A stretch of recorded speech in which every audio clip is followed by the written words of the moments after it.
porque Grecia es la cuna de la civilización occidental de la cual provienen los modelos de pensamiento. En un primer momento tenemos la etapa arcaica. En esta etapa predomina la clase dominante y la educación estaba reservada solamente para la aristocracia. ¿Qué quiere decir eso? El poder estaba en unos pocos y por ende la educación también estaba para unos pocos. Solamente quienes accedían a la educación eran los hijos de los gobernantes. En ese momento solamente ellos podían tener quienes les impartieran la educación y solamente quienes tenían las altas capacidades tenían ese acceso a la educación. Por esa razón surge un término griego que se llama la paideia. La paideia es esa práctica y ciencia en la cual se acompaña al sujeto en su proceso de conocimiento. En ese momento, precisamente, los sujetos griegos se educaban de esa manera. Después de esto, tenemos una época de la griega clásica. En esa griega clásica estamos hablando del gimnasio.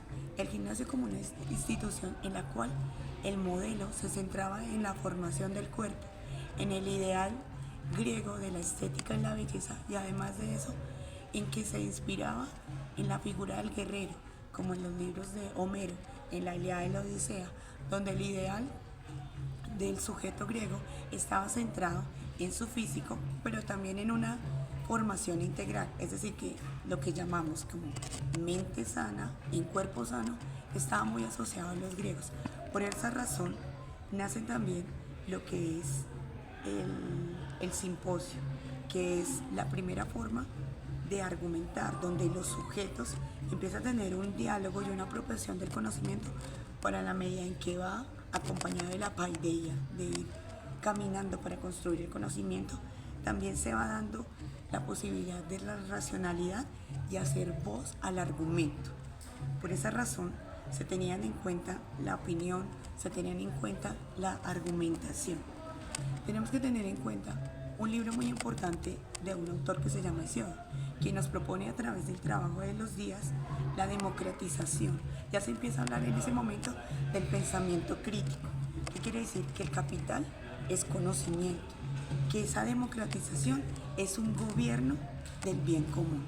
Seguido a eso, hablaríamos entonces de otra etapa, que es la helenística. En esa etapa helenística ya podemos dar nociones de lo que es el modelo educativo helenista, y es a partir del imperio griego, después de Alejandro Magno y su expansión, cuando precisamente ese modelo educativo permite que se expanda la cultura, que se expanda la identidad, que haya una toma del pensamiento, y se tiene en cuenta también que está el elemento gramático, el elemento artístico, y además de eso estamos hablando del nivel del medio, que es la retórica, que es la parte filosófica y la parte literaria, y además de eso se tiene en cuenta la parte científica. ¿Por qué nos referimos a eso? Porque el ser humano integral, como lo plantean los griegos, también surge la figura del maestro como gramatista, que tenía esa capacidad de expresar y generar a partir de las letras las ideas y los argumentos. Voy a hablarles acerca de la educación medieval, establecida entre los siglos V y XV después de Cristo. Esta educación es el fruto de la evangelización cristiana de la época, donde el conocimiento de verdad es vista desde un punto teocentrista, es decir, de una perspectiva de Dios. Aparece lo que es la paideia cristiana, una pedagogía encargada de formar al sujeto en tres caminos, en el entendimiento, la virtud y la gracia. Santo Tomás de Aquino infiere que el alma intelectual del ser humano permite que sea capaz de razonar y tener un criterio de evolución para el actuar de la persona, es decir, razonar acerca de los conocimientos y las verdades aprendidas y tener el criterio de evolución para querer y apreciar siempre hacer el bien. Al hacer esto, la persona siempre iba a tener aspectos de libertad. Él era libre para actuar siempre y cuando siempre hiciera el bien. Aparecen los que son las universidades o centros educativos o centros de formación religiosos y laicos. Para los monarcas aparece lo que es como un tutor. Para las iglesias existen, digamos, los centros parroquiales o institutos parroquiales encargados de enseñar siempre al servicio y la transmisión de conocimientos religiosos. y para los artesanos o para las familias, la transmisión de conocimientos u oficios a partir de la práctica. Es decir, en conclusión, la educación medieval siempre buscaba que el sujeto aprovechara sus conocimientos para el servicio y un bien común. Por otra parte, tenemos el humanismo pedagógico, establecidas entre los siglos XV y XVI, donde el humanismo tiene como fin educar para la práctica de la virtud. La educación deja de ser un privilegio y pasa a ser por mérito propio, es decir, donde se busca educar a aquellas personas que tengan las habilidades y capacidades de aprender. Se prioriza la educación a los infantes. La mujer pasa a ser un papel importante dentro de las escuelas.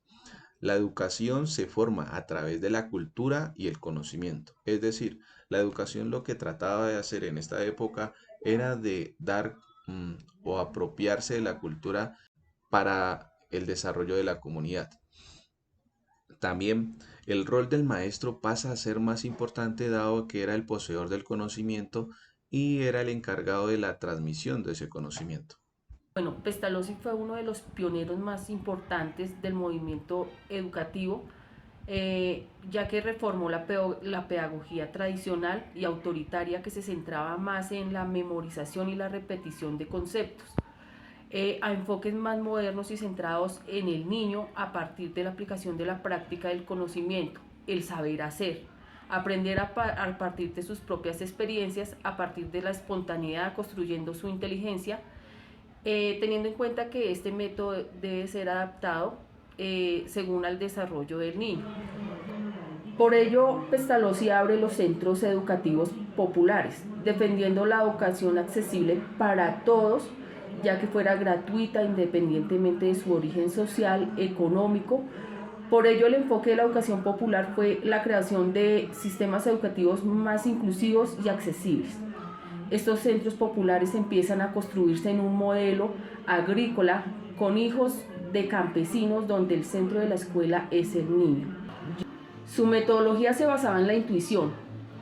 Él abogaba por el uso de los métodos prácticos y experiencias sensoriales para facilitar el aprendizaje, ya que consideraba que todos aprendemos a través de los sentidos. Las obras más representativas fueron inspiradas en su vida campesina y experiencias personales. Una de esas obras más representativas fue Leonardo y Gertrudis y cómo enseña Gertrudis a sus hijos, basada en el método de la intuición. Para Pestalozzi, el aprendizaje era un proceso general que involucraba la mente, las manos y el corazón. La educación de Pestalozzi es sostenible, ya que es una educación para la vida. Y finalizamos con una frase que dice: la educación no es una preparación para la vida, la educación es la vida en sí misma, la cual quiere decir y destaca la importancia de formar a los niños y niñas o a los alumnos para que sean capaces de enfrentar los desafíos para la vida. Hola, soy Lisette y hoy les vengo a contar cómo era un poco de la educación en el siglo XIX y en el siglo XX. En el siglo XIX la educación era elitista y limitada, solo algunos tenían el privilegio de acceder a la educación. Estaba a cargo de la iglesia y se basaban en métodos pedagógicos de la memorización y repetición de contenidos clásicos y religiosos. Pero a medida que avanza el siglo XIX, se establecen las primeras leyes hacia una educación más universal y asequible para todos. En el siglo XX, la educación tiene una gran transformación significativa, pasando de ser elitista y centrada en el conocimiento a ser más inclusiva y orientada hacia la sostenibilidad. Surgen los movimientos y reformas que buscan democratizar la educación y hacerla más relevante para los desafíos del mundo moderno. Uno de los principales impulsores de este cambio fue el reconocimiento de la importancia de la sostenibilidad ambiental y lo social. En el siglo en nuestro siglo, en el siglo XXI, nos encontramos en medio de una nueva revolución educativa impulsada por la globalización y la tecnología digital y la necesidad de preparar a los estudiantes para enfrentar los desafíos del mundo moderno y que está en constante cambio, fomentando en los estudiantes un pensamiento crítico, de creatividad y de colaboración. Sin embargo, a pesar de todos estos avances, a pesar de todas las leyes que en la actualidad cuentan, seguimos viendo desigualdades y desafíos que debemos afrontar, como entre ellas la pobreza extrema, la desigualdad social. Se siguen viendo que diferencias entre una educación urbana y rural, entre la educación pública y privada, que son completamente diferentes, donde las aulas de las escuelas urbanas están más dotadas que las rurales. Esto hace que no todos tengan una educación igualitaria y con calidad. Espero que este corto video haya sido de mucho interés para ustedes y que los haya llevado a cómo era la educación en la antigüedad. Muchas gracias.